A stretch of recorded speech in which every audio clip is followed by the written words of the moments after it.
वो इतना सोच ही रहे थे कि तब तक घूमता हुआ इधर उधर से अचानक से वहां देवदत्त आ गया।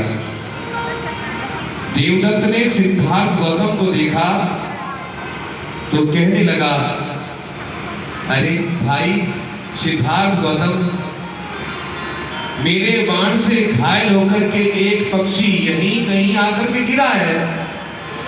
मैं काफी देर से उसे ढूंढ रहा हूं, लेकिन वो मुझे मिल ही नहीं रहा। वो मुझे मिल ही नहीं रहा। अगर वो पक्षी तुमने देखा हो तो वो पक्षी मुझे बताओ। सिद्धार्थ गौतम बोले, देवदत्त, तुम जिस पक्षी को ढूंढ रहे हो वो पक्षी तो मैंने पाया है। उसको तीर लगा हुआ था, मैंने तीर निकाला है। उसको खून बह रहा था, मैंने उसे पट्टी बांधी है। मैंने उसे पानी पिलवाया है, अतः मैंने उसकी जान बचाई है। वो पक्षी तो अब मेरा है। जैसे ही सिद्धार्थ गौतम ने ये बात कही कि पक्षी मेरा है, तो क्रोधी व्यक्ति देवदत्त क्रोध में आकर के बोला, पराई वस्तु को बिना प्रयास के पा लिया, उस पर उपकार परोपकार कर लिया और दबोच के रख लिया। कहने लगे, वो पक्षी मेरा है। सिद्धार्थ गौतम, तुम तो वो वाला हिसाब कर रहे हो कि पानी में भी मैं पैर नहीं रखूंगा और सबसे लंबी मछली छांट करके मैं ही लूंगा। अरे तुम इस पक्षी पर अपना अधिकार कैसे बता रहे हो? ये पक्षी तो मेरा है। सिद्धार्थ गौतम कहने लगे, देवदत्त, तुम इस पक्षी के प्राण लेना चाहते हो, तुम इसे मारना चाहते हो। अरे मैं इसे जीवन दान देना चाहता हूं, मैं इसे बचाना चाहता हूं, इसलिए तुमसे कई ज्यादा इस पक्षी पर मेरा अधिकार होता है।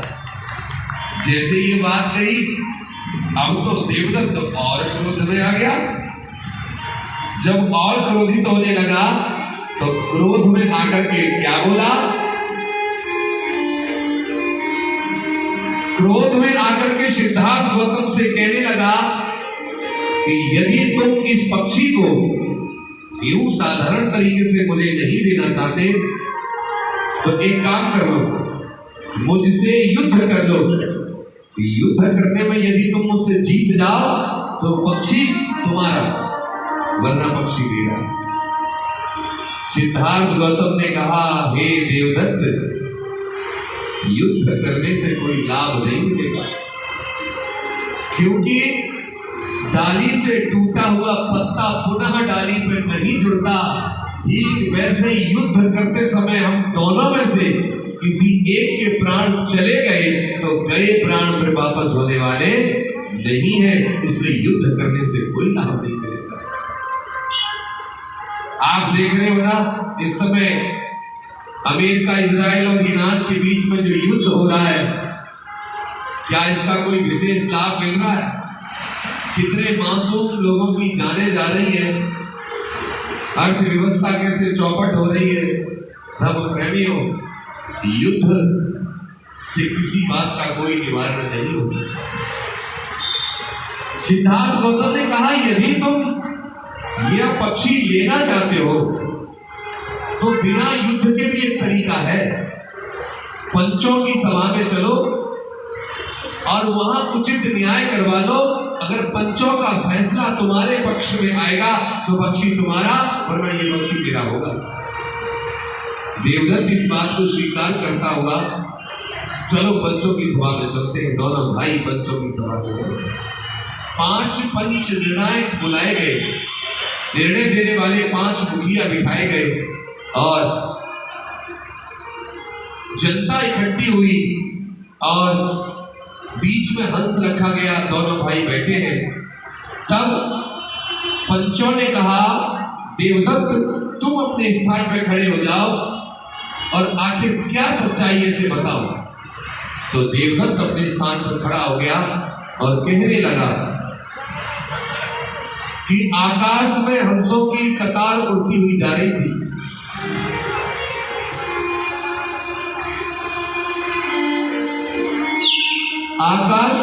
हंसों की कतार उड़ती हुई जा रही थी, जब मैंने उसको देख करके अपने धनुष पर तीर तान करके छोड़ा तो मेरे बाण से घायल होकर के एक पक्षी जमीन पर गिरा,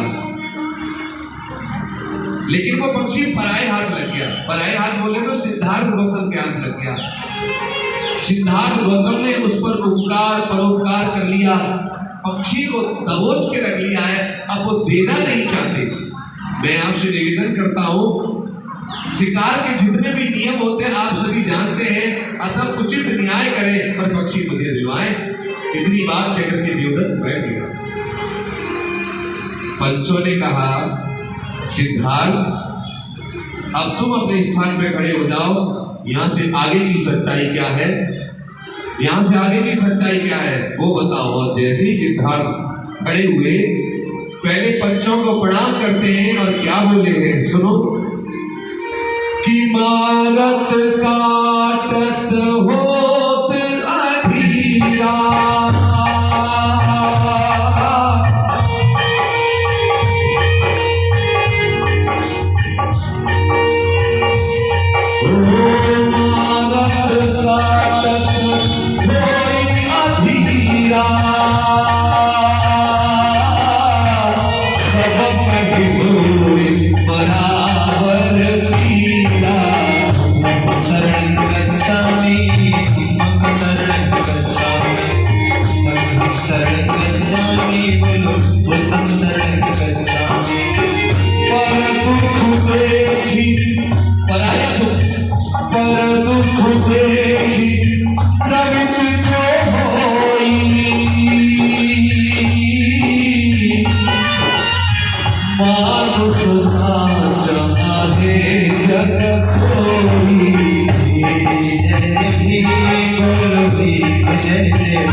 सिद्धार्थ गौतम कहने लगे, संसार में भिन्न भिन्न योनियों में पैदा होने वाले भिन्न भिन्न जीवधारी, चाहे वो 2 पैर वाले हैं, 4 पैर वाले हैं, उड़ने वाले हैं, रहने वाले हैं, सबके अंदर एक ही जीवन ज्योति प्रकाशित होती है। अगर उन्हें मारा जाए, उन्हें काटा जाए, उन्हें पीटा जाए, जलाया जाए, सताया जाए, तो सबको समान बराबर एक जैसी पीड़ा होती है। अतः कोई भी जीवधारी मारने काटने के योग्य नहीं है। सही मायने में एक सच्चा इंसान तो वो है जो किसी दूसरे के दुख को देख करके जिसका हृदय द्रवित हो जाए और उसकी भलाई के लिए कदम आगे बढ़ जाए, वही इंसान कहलाने का अधिकारी है। मैंने उस दिन एक बात कही थी कि बिना ताप के सूरज सुशोभित नहीं होता, बिना चांदनी के चंदा सुशोभित नहीं होता, बिना पंख के पक्षी सुशोभित नहीं होता, बिना पानी के कुआं सुशोभित नहीं होता, बिना सुगंध के फूल सुशोभित नहीं होता, बिना शिल्प के कोई योद्धा सुशोभित नहीं होता। वैसे ही बुद्ध कहते हैं, बिना शील सदाचार के कोई इंसान सुशोभित नहीं होता। सिद्धार्थ गौतम कहने लगे कि जो मनुष्य जिसे मारना चाहे और निश्चित रूप से उसे प्राप्त कर ले, यह नियम तो जंगल का नियम होता है। जैसे आपने जंगल में देखा हो कि कोई ताकतवर हिंसक जानवर अपने से कमजोर जानवर को मारता है तो मार के खा ही लेता है, उसकी मदद करने वाला वहां कोई नहीं होता। लेकिन ये वाली परंपरा अगर मनुष्यों में लागू हो जाए तो सारी की सारी गाय भैंस कसाई की हो जाए। मैं पूछना चाहता हूं, उस नियम के अनुसार अगर कोई भेड़िए के चुंगल से अपनी जान बचा करके आपके पास भाग के आ जाए, तो बताओ आप उसे मरने के लिए भेड़िए के मुंह में पुण्य दे दोगे? सबने मना कर दिया। बोले यही तो मैं कहना चाहता हूं कि वो पक्षी अपनी जान बचाने के लिए मेरी गोदी में आके गिरा, तो क्या मरने के लिए उसे मैं देवदत्त के हाथों में दे दूं? नहीं। अंत में केवल इतना कहना चाहता हूं कि देवदत्त जिसको मारना चाहता है, ये सिद्धार्थ गौतम उसको बचाना चाहता है, अतः मारने वाले से बचाने वाला बड़ा होता है, इसलिए पक्षी पर मेरा अधिकार होता है। अपनी बात कहकर के सिद्धार्थ गौतम बैठ गए। अब पंचों के सामने सारा फैसला था। पंचों ने चिंतन मनन किया और चिंतन मनन करने के बाद फैसला सुनाया। कहा कि सभी सबूतों गवाहों को मद्देनजर रखते हुए पंच प्रमुख इस निर्णय पर आए हैं कि इस पक्षी पर सही मायने में अगर किसी का अधिकार है तो केवल और केवल सिद्धार्थ गौतम का अधिकार है, क्योंकि मारने वाले से बचाने वाला बड़ा होता है। और वो पक्षी उठा करके सिद्धार्थ गौतम की गोदी में ले गया। जैसे सिद्धार्थ गौतम की गोदी में पक्षी आया तो सभी नर नारी पुष्प वर्षा कर करके उनका स्वागत करने लगे। ये जो कहानी मैंने आपको सुनाई है, ये छोटा सा प्रसंग ये क्या संदेश दे रहा है, ये समझिएगा। भगवान बुद्ध का पहला सील है पाणातिपाता वेरमणि सिक्खापदं समादियामि। बुद्ध कहते हैं अकारण प्राणी हिंसा नहीं करनी चाहिए, बिना वजह किसी की हत्या नहीं करनी चाहिए। ये जो मैंने हत्या की बात कही है, इस बात को ऐसे समझिए जैसे आपसे मैं पूछूं, क्या आप चाहते हो कि आपके कोई प्राण हर ले, आपकी कोई हत्या कर दे? आप नहीं चाहते। क्यों? क्योंकि आपको अपने प्राण प्रिय हैं। आप नहीं चाहते कि मेरी हत्या हो जाए, क्योंकि आपको अपने प्राण प्रिय हैं। जैसे तुम्हें अपने प्राण प्रिय हैं, वैसे ही संसार में चाहे वो कोई पशु हो, कोई पक्षी हो, कोई रहने वाला जीव हो, सबको अपने प्राण प्रिय लगते हैं। अगर तुम्हें इसमें एक सर्प मिल जाए और टच हो जाए थोड़ा सा, तो सर्प खुद भागेगा अपनी जान बचाने के लिए। वैसे कोई पक्षी भी तुरंत उड़ जाता है अपनी जान बचाने के लिए, क्योंकि सबको अपने प्राण प्रिय हैं। जब प्राणों को हम देने वाले नहीं है तो हम लेने वाले कौन होते हैं? सबको अपना अपना जीवन मिला है, सबको प्रेम से जीना चाहिए। ये संदेश बुद्ध दे रहे हैं, किसी की हत्या नहीं करनी चाहिए। तभी तो हम रोज कहते हैं तेरा मंगल मेरा मंगल सबका मंगल होए रे, जन जन मंगल जन जन मंगल सबका मंगल होए रे। यदि आपने किसी की हत्या नहीं की है तो आपकी भी कोई हत्या नहीं करेगा, लेकिन अगर आपने किसी की हत्या की है तो डेफिनेटली आप इस बात को महसूस कर लो कि तुम्हारी भी हत्या ही होगी। क्यों? क्योंकि बुद्ध कहते हैं कर्म कभी पीछा नहीं छोड़ता। तो चाहे कहीं कांद्राओं में, गुफाओं में, किसी भी लोक में चले जाना, किसी भी देश में चले जाना, लेकिन कर्म कभी किसी का पीछा नहीं छोड़ता। भगवान बुद्ध कहते हैं चार बातें चाह करके भी नहीं हो सकती। ध्यान से सुनना, चार बातें लाख चाहने पर भी नहीं हो सकती। वैसे तुम दुनिया में जो भी चाहोगे वो मिल जाएगा। जैसे तुमने चाहा कि गाड़ी आ जाए घर में, आ सकती है, घर बन जाए, हो सकता है, मकान बना लूं, बन सकता है, कोई भी काम चाहो हो सकता है, लेकिन चार बातें चाह करके भी नहीं हो सकती। पहली बात, तुम ये कहो कि मुझे बुढ़ापा ना आए, ऐसा हो नहीं सकता। मुझे कोई रोग ना लगे, ऐसा हो नहीं सकता। मुझे मृत्यु ना आए, ऐसा कभी हो नहीं सकता। और चौथी बात है कि मुझे मेरे कर्मों का फल ना मिले, ऐसा कभी हो हो नहीं सकता। तो मैंने कहा कि कर्म प्रवृत्ति को तो हम बदल सकते हैं ना, हम किसी की हत्या न करें, ये पहला शील पालन कर सकते हैं ना। बुद्ध ने तो केवल कहा अगर कोई पालन करेगा तो मैत्रीय भावना बढ़ेगी, लेकिन डॉक्टर बाबा साहब अम्बेडकर जी कह रहे हैं कि ये पहला शील तुम्हें पालन करना ही पड़ेगा, नहीं तो धारा 302 लग जाएगी और फांसी की सजा पाओगे। तो पालन तो करना पड़ेगा ना। भगवान बुद्ध का संदेश बाबा साहब संविधान में दे रहे हैं। धर्मप्रेमियों, जैसे मैंने अभी कर्म की बात कही, एक छोटी सी बात आपको बताता हूँ। धर्मपद की पहली गाथा है, नमो मनोपुपगम्मा धम्मा मनोसेठा मनोमया मनसा चेत्पदुत्थेन भासति वा करोति वा ततोऽनं दुःखमनवेति चकोवन्तो पदम्। पहली गाथा है, भगवान कहते हैं सभी कर्मों का पूर्वगामी मन होता है।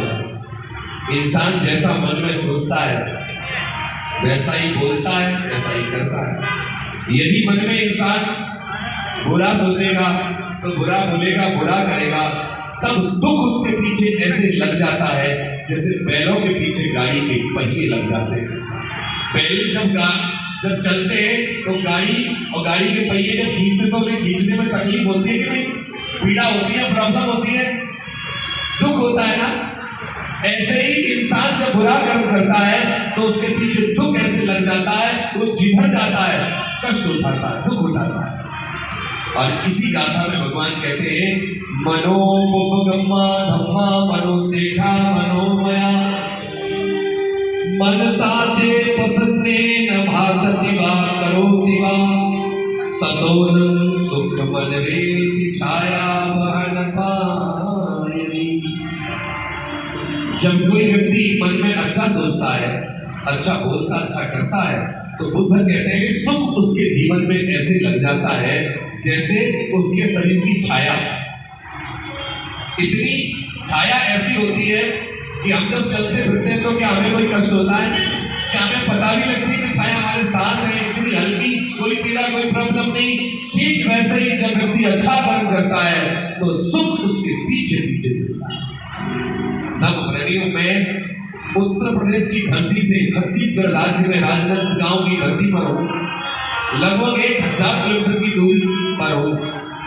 यहाँ मेरी कोई रिश्तेदारी नहीं, कोई मेरा अपना घर नहीं, लेकिन मैं 1000 किलोमीटर की दूरी पर आकर के भी पूरा सम्मान पा रहा हूँ, सुख पा रहा हूँ। रहने की सुंदर व्यवस्था, खाने की सुंदर व्यवस्था, बैठने की सुंदर व्यवस्था। तो ये जो मेरे को सुख मिल रहा है, ये आनंद की अनुभूति जो हो रही है, ये कोई अच्छा कर्म है ना।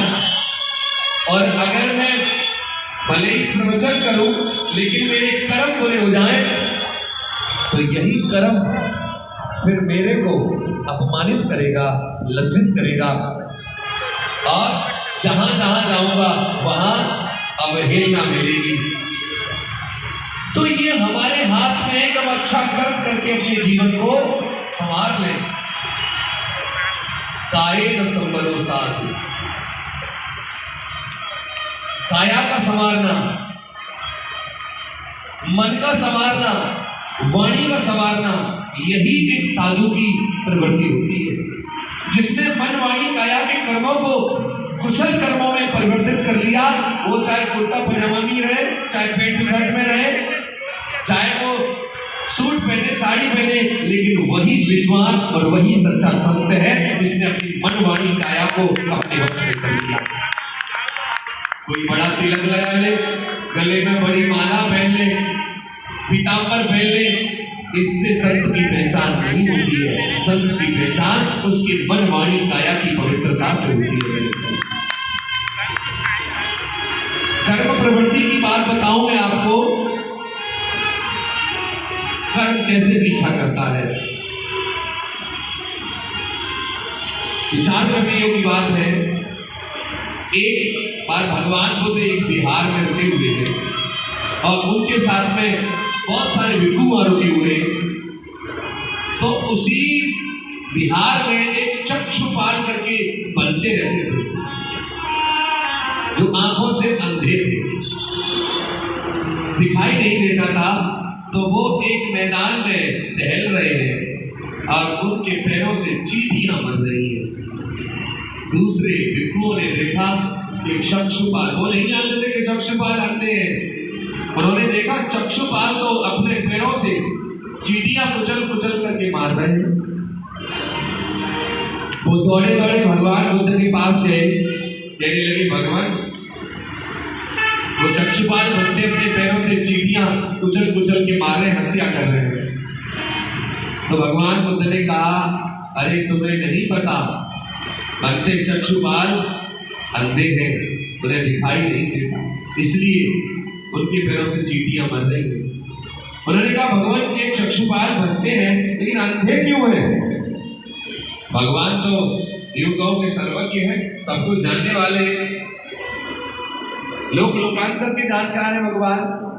तो उन भिक्षुओं को समझाकर कहने लगे, ये चक्षुपाल जो अंधे हैं ये इनका कर्म है। भिक्षुओं ने पूछा, भगवान कैसा कर्म है? भगवान इनके पूर्व जन्म की कथा सुनाते हैं। ये पहले वैद्य थे, ये आंखों का इलाज करते थे। तो एक स्त्री के पास में अपनी आंखों का इलाज करवाने आई और उस स्त्री ने कहा कि वैद्य जी, अगर तुम मेरी आंखों की रोशनी वापस ले आओगे, ठीक कर दोगे, तो मैं जीवन पर्यंत तुम्हारी सेवा करूंगी। तो चक्षुपाल जो वैद्य थे उन्होंने उस स्त्री को दवा देना प्रारंभ किया और धीरे धीरे कर उस महिला की आंखों की रोशनी आने लगी, दिखने लगा। अब वो पूछते हैं, क्या तुम्हें दिखने लगा? तो वो महिला डर के कारण कि पूरी जीवन भर सेवा करनी पड़ेगी तो झूठ कह रही थी कि अभी दिखाई नहीं दे रहा मुझे। लेकिन वो जान गए थे वैद्य कि इसको दिखने लगा है, ये झूठ बोल रही है। इन्हें इतना क्रोध आया इतनी सी बात पर कि उन्होंने ऐसी दवा औषधि बनाई कि उस महिला को खिला दी और महिला जीवन पर्यंत के लिए उसको अंधा बना दिया उन्होंने। भगवान कहने लगे, उसी कर्म के कारण इनको इस जन्म में बनते होने के बाद भी अंधा बनना पड़ा है, अंधे हैं ये। मेरे भाइयों, जो मैंने बात कही थी कि कर्म का फल ना मिले, ऐसा हो नहीं सकता। आप इस संसार में ही देखिएगा, किसी का पैर नहीं है, किसी का हाथ नहीं है, किसी की आंख नहीं है, किसी को कान नहीं है, कोई दुनिया नहीं देख सकता। मनुष्य तो बना, बहुत से लोग मनुष्य बने लेकिन सुन नहीं सकते। बहुत सारे लोग शरीर मिला लेकिन दिमाग एकदम शून्य मिला। ये कर्म फल नहीं तो क्या है? ये बताओ, ये कर्म नहीं तो क्या है? आज आप यहां बैठे हो, ये भी आपका कोई अच्छा कर्म है। तो मैंने बात कही थी, आज आप अच्छे के कारण यहां हो तो आप अपने जीवन में और अच्छा करिएगा, कोई बुरा कर्म ना हो जाए। भगवान कहते हैं कि जब सदकर्म करने के लिए मन प्रेरित हो तो सदकर्म बार बार करना चाहिए, क्योंकि अगर मन को सदकर्मों में नहीं लगाया तो मन बुरे कर्मों में ही लगेगा। इसलिए उजाले से और उजाले में जाना है, हमें और अच्छा करके अपने जीवन को संवारना है। धम्म प्रेमियों, बुद्ध तो शिक्षा दे रहे हैं, जिम्मेदारी आपके कंधों पर है कि हमें अपना जीवन बिगाड़ना है कि हम अपना जीवन संवारना है। आप यहाँ जितने भी बुद्धिजीवी लोग बैठे हैं, विराजमान हैं, मैं आपको एक बात निवेदन करके कहना चाहता हूँ। भगवान बुद्ध की देशनाओं में वो प्रभाव है कि जो व्यक्ति बुद्ध के वचन पे चला उसका जीवन का कल्याण हो गया। आप सम्राट अशोक, चक्रवर्ती राजा सम्राट अशोक का जीवन देखिएगा। क्या कलिंग युद्ध में अनगिनत लोगों को, पूरी जमीन को खून से रंग दिया, हत्या की, लेकिन बुद्ध के वचन के प्रभाव से सम्राट अशोक का जीवन बदल गया और आज पूरी दुनिया सम्राट अशोक को नमन करती है। मेरे भाइयों, वो धम्म से इतने प्रभावित हुए कि उन्होंने अपने बेटा बेटी पुत्री संघमित्रा और बेटा महेंद्र को धम्म के लिए दान दे दिया, श्रीलंका भेज दिया। मैंने एक बात कही थी कल, आपने नोटिस की हो, राजा शुद्धोधन नहीं चाहते कि मेरा बेटा बैरागी बने। ऐसे ही मैंने कहा था कि आप जितने लोग बैठे हो, आप नहीं चाहते कि हमारा बेटा बैरागी बने। क्या चाहते हो? चोर बन जाए, डाकू बन जाए।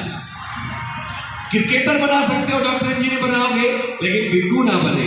लेकिन सम्राट अशोक के जीवन को देखिएगा, उन्होंने अपने बेटा बेटी को भिक्खु बना करके धम्म के लिए दान दे दिया। मेरे भाई, मैं बुद्ध के वचन की बात कर रहा हूं। बुद्ध का वचन सुनकर के डाकू अंगुलीमाल का हृदय परिवर्तित हो गया। बुद्ध के वचन से ही पटाचारा, अपने पति और अपने बच्चों को खोने वाली, उसका जीवन संवर गया। सुनीत नाम का मेहतर, गंदगी ढोने वाला, बुद्ध की शरण में आकर उसका जीवन बदल गया। चिंचा, भगवान बुद्ध पर लांछन लगाने वाली, बुद्ध की शरण आके जीवन बदल गया। कृष्णा गौतमी, जिसका इकलौता बच्चा मर गया, पागल हो गई थी, लेकिन बुद्ध का ज्ञान पाकर के जीवन संवर गया। वासना में चूर, प्रकृति नाम की चांडाल कन्या भगवान की वाणी को सुनकर के धम्म के कार्य में लग गई। और परम पूज्य बाबा साहब डॉक्टर अम्बेडकर बुद्ध की शरण आकर के सबके लिए बड़े प्रिय बन गए। आज बुद्ध के वचनों पर, बुद्ध की विचारधारा पर इंडिया ही नहीं, चीन, Japan, Mongolia, Manchuria, Thailand, Cambodia, Burma, Tibet, France, America, German, Japan, Sri Lanka आदि कंट्री धम्म प्रेमियों बुद्ध की ओर देख रहे हैं। आप लोगों से निवेदन है, बाबा साहब अम्बेडकर संविधान में आपको ये आज़ादी देकर के कहें कि आप अपनी स्वेच्छा से अपना धर्म चुन सकते हैं। तो मेरा कहना है कि आप जब सब्जी मंडी जाते हो और आपको 5 रुपए का बैंगन खरीदना हो, तो 5 रुपए का बैंगन खरीदने के लिए आप इतनी जांच परख करोगे, कहीं सड़ा तो नहीं, कहीं गला तो नहीं, सूखा तो नहीं। 5 रुपए का बैंगन खरीदने के लिए इतनी जांच परख, मैं कहता हूं एक श्रेष्ठ धर्म चुनने के लिए जांच परख क्यों नहीं करते आप लोग? उसके लिए भी तो जांच परख होना जरूरी है। मैं हमेशा से लोगों को कहता हूं बुद्ध की संग मत आओ, लेकिन बुद्ध को समझ लो, बुद्ध को पढ़ लो, बुद्ध को अनुसरण कर लो। अगर बुद्ध को अनुसरण किया, बाबा साहब को अनुसरण किया, तो फिर मुझे कहने की जरूरत ना पड़ेगी, ऑटोमेटिक श्रद्धा आपके अंदर उनके प्रति आ ही जाएगी और आप अपने जीवन को श्रेष्ठ बना लोगे। बोलिए भगवान बुद्ध की।